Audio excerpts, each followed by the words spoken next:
on va étudier les variations d'une fonction écrite avec la fonction exponentielle. Donc j'ai choisi la fonction i, définie par i de x égale exponentielle x moins 3 sur exponentielle x plus 2. Le but de la vidéo, c'est de faire une étude de fonction et ensuite de pouvoir appliquer cette même méthode sur d'autres fonctions. La première chose, on cherche l'ensemble de définition de la fonction. Donc exponentielle x est définie sur R, donc exponentielle x moins 3 aussi, exponentielle x plus 2 aussi. La fonction exponentielle est strictement positive, donc exponentielle x plus 2 ne s'annule jamais. Donc ma fonction i, elle est définie sur R. Voilà. Elle est également dérivable sur R. Et pour la dérivée, on a une fonction comme quotient de deux fonctions, avec la fonction u qui vaut exponentielle x moins 3 et la fonction v exponentielle x plus 2. On rappelle, la dérivée de u sur v, c'est u'v moins v'u sur v au carré. Donc du coup, on calcule la dérivée de la fonction i, la fonction dérivée.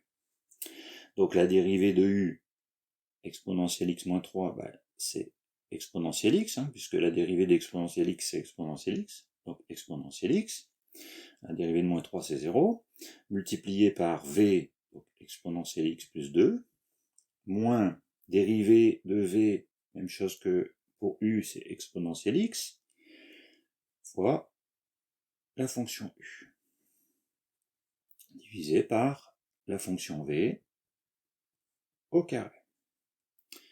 Donc ici, on peut simplifier, donc on a un exponentielle x au carré, plus 2 exponentielle x, moins exponentielle x au carré, plus 3 exponentielle x, enfin distributivité, exponentielle x plus 2.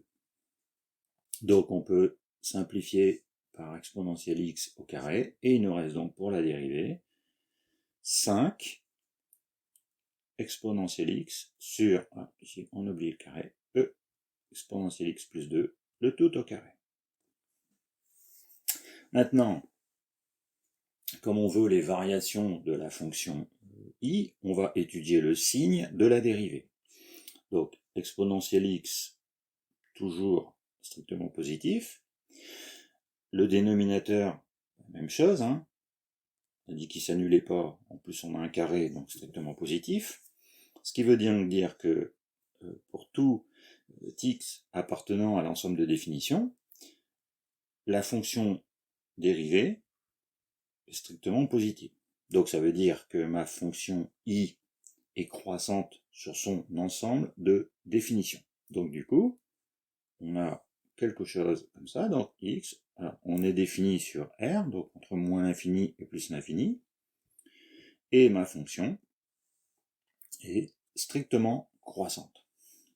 Donc voilà, à partir de la fonction dérivée, je peux dresser le tableau de variation de ma fonction.